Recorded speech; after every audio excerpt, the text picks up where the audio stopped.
awarded, self-help is awarded to meet any remaining need. Absolute equity, all students funded with non-self-help aid to certain dollar amount established by the institution. Once this dollar figure is reached, remaining need is met with self-help assistance. So here's an example. Institution A awards up to $2,000 in gift aid to each eligible student. Sam has a need of $2,000. So you package $2,000 in grants and self-help aid. Stanley has a need of $6,000, so you do $2,000 in grants and $4,000 in self-help.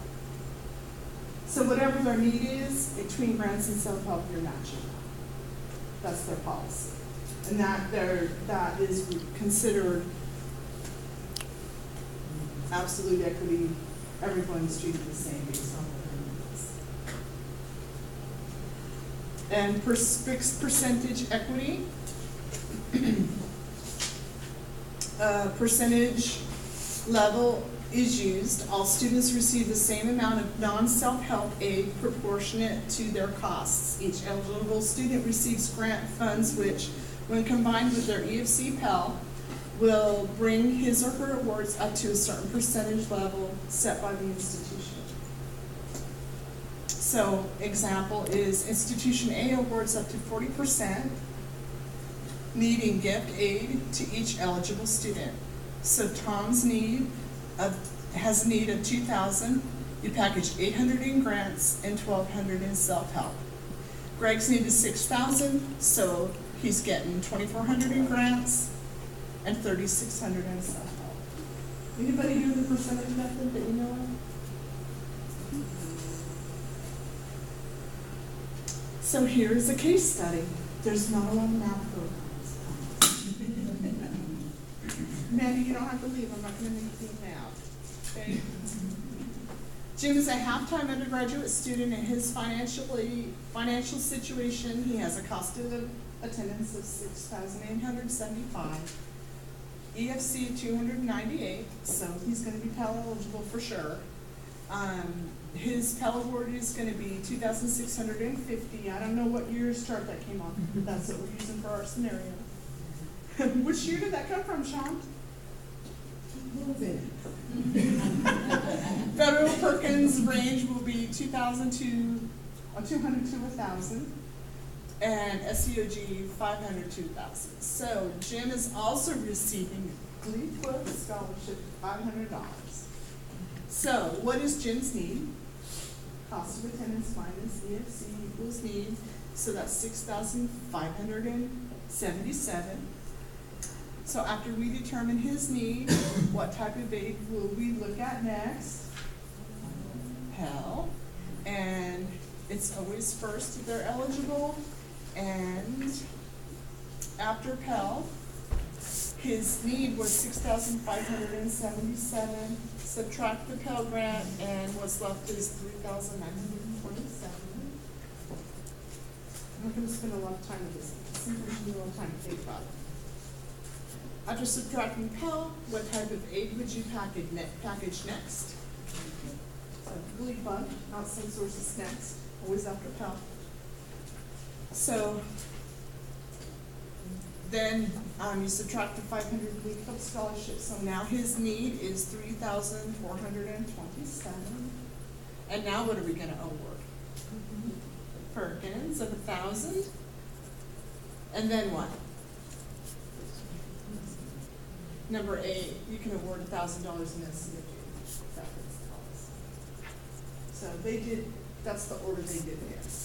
I believe that I've always worked at schools that did SEOG and then Perkins. This is a different order. I don't know what Sean was thinking when they did this. You said SEOG and then what? Then Perkins. Then Perkins. And then direct loans. I have a question. Yes.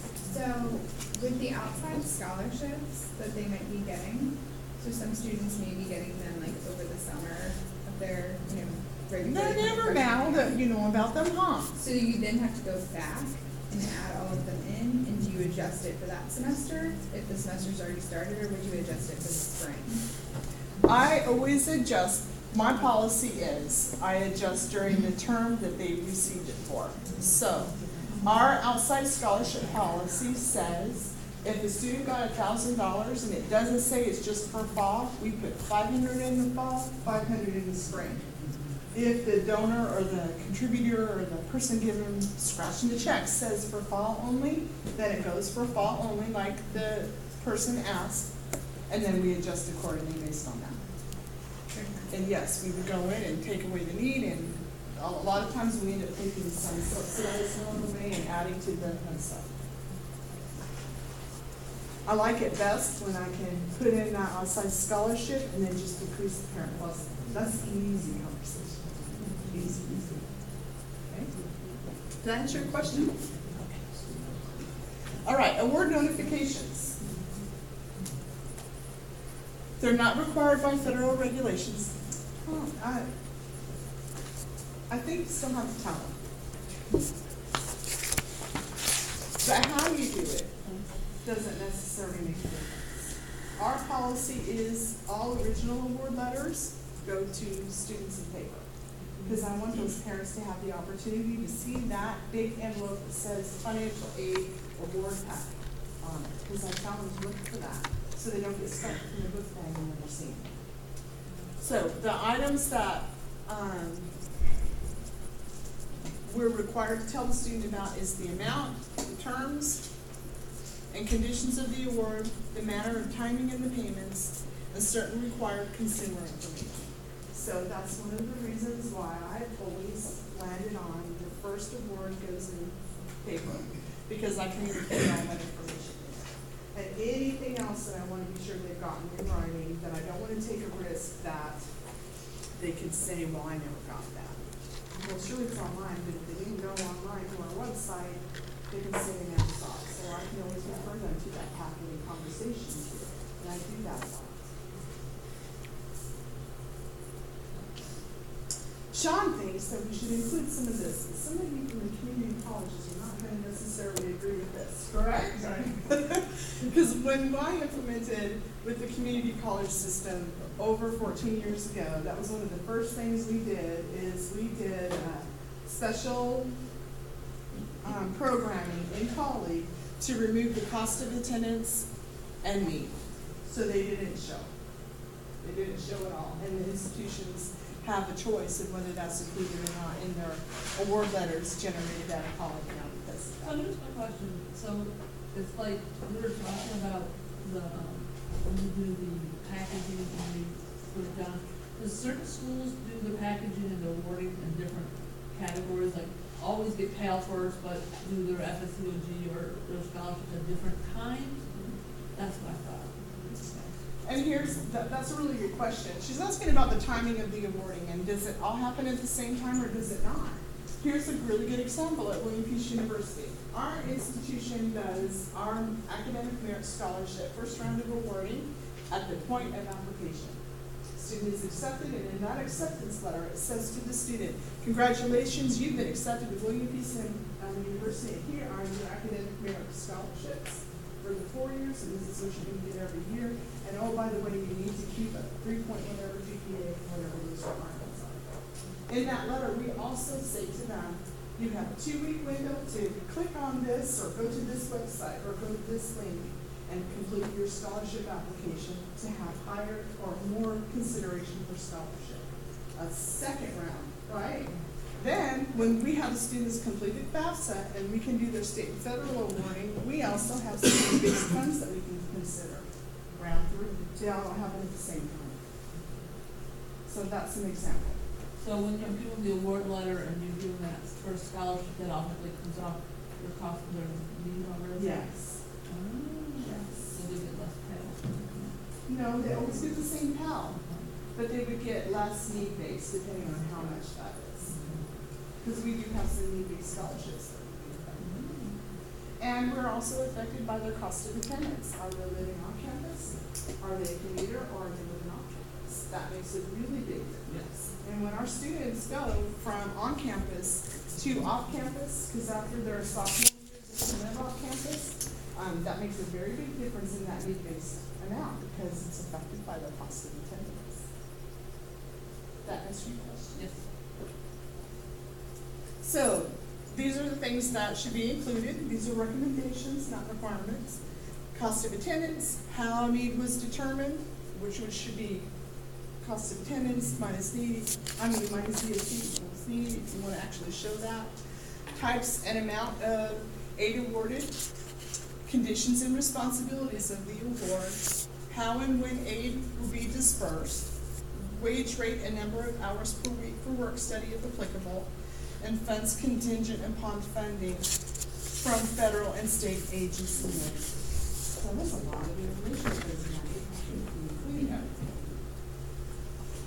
So I think that directors and their teams are very deliberate about this communication and when things go out. As an institution, all of our work study students receive their contract and directions in the summertime, just before they move back on campus or come back to school. We send that to them. And they put inside and outside the scan, have a label that says work study contract. And it's amazing, they don't lose that piece of mail. I don't know how that happens, but they don't lose that piece of mail, but they'll lose everything else. Provide award notifications, give us the opportunity to collect authorizations. If that's how you choose to do it, if you're doing it through the financial aid office instead of student accounts for EFTs and what have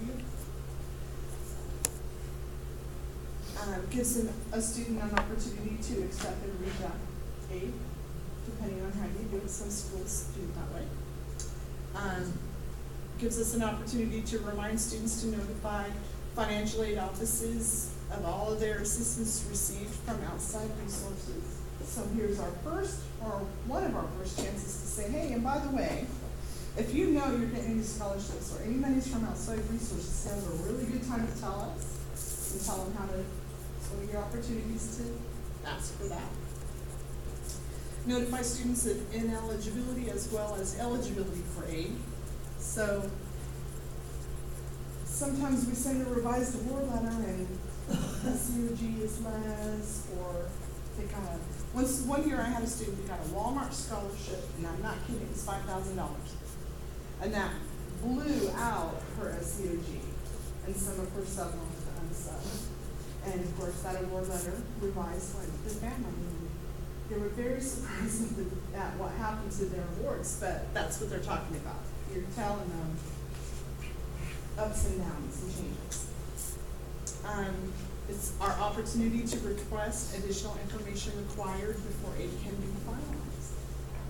So if the student at William Peace University, for example, wants a loan, they have to complete a loan authorization form.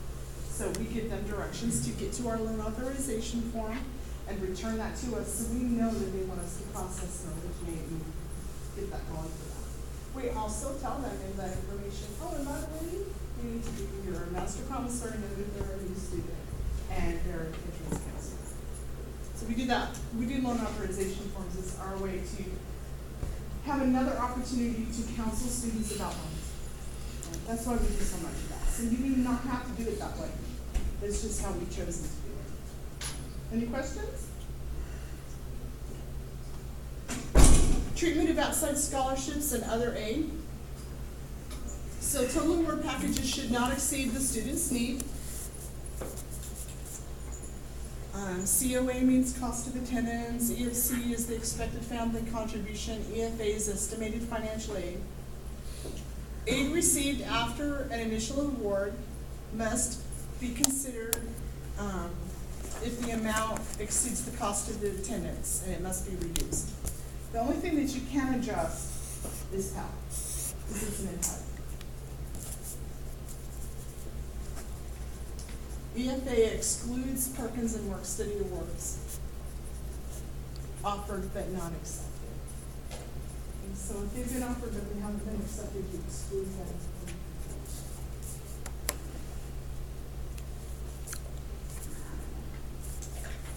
The GI Bill and Iraq and Afghanistan service grant treatment in 2009, not 1809. 2000. They made an adjustment. All of the veterans benefits for students used to show on their aid screen or on their awards, and it had to be considered in the aid packaging. That was really hard for those families. Now they don't show. They're not considered an estimated source, resource when you're awarding them. Yes. Your example of the Walmart scholarship, as outside funded, go over how that affected the award letter again? Oh, okay, so a few seconds ago, or a few minutes ago, I said that I had a student that got a $5,000 Walmart scholarship, and it was after the fact, after we had done the original awards. Well, that's a pretty substantial amount of money, so it affected their need, right? So I had to reduce their SEOG, reduce the subsidized Stafford loan, so we didn't go over need, and I moved the subsidized loan amount over to unsubsidized. Does that make sense? I don't know how I said it before. No, that's what you said, I was just thinking. So, financial aid does not, it excludes veteran education benefits, and it says including yellow ribbon, well, we're gonna talk about that, when determining eligibility for student loans and campus-based aid. This ensures benefits provided by the post 9/11 GI Bill do not reduce the veteran's eligibility for additional aid. So does anyone here have a yellow ribbon award on their award list? We do. The match, the institutional match. So that's the clarification that I wanted to make. A yellow ribbon being in your institution, it's matched. And so the only portion that shows on the student's aid screen, or on their award letter, I should say, is their institutional portion, the match. Okay.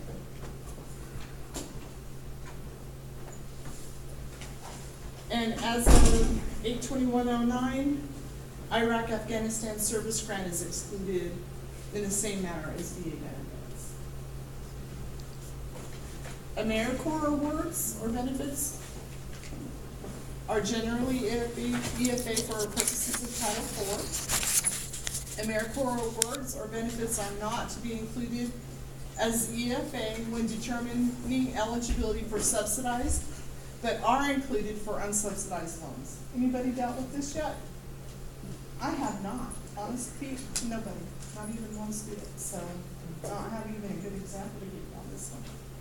Any institution may, for campus-based and teach grant, exclude as EFA a portion of any subsidized Stafford loan that is equal to or less than the amount of the student's AmeriCorps award or benefit paid for the cost of attendance. The bottom of this page gives you the handbook guidance for this. And I'm sorry I'm not more help on this and I don't have any experience with it.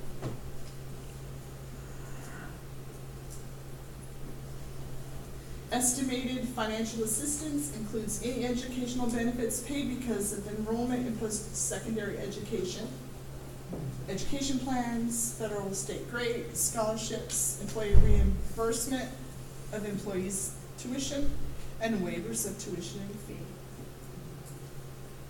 So how many of you have tuition remission programs or something where people that work at your school can get tuition for free?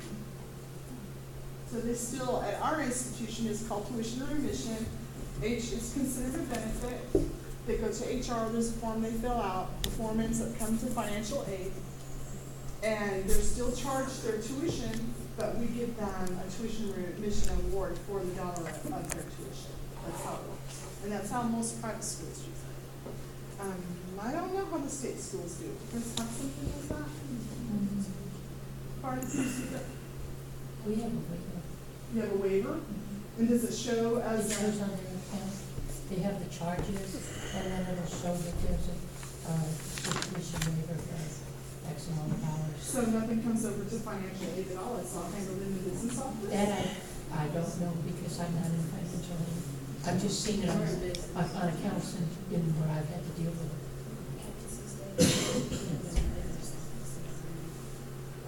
So the folks over here, for those of you that may not have heard, it sounds like the state schools. It's handled mostly in the business office. It's a waiver and it shows on the student account on the business office side as a waived charge.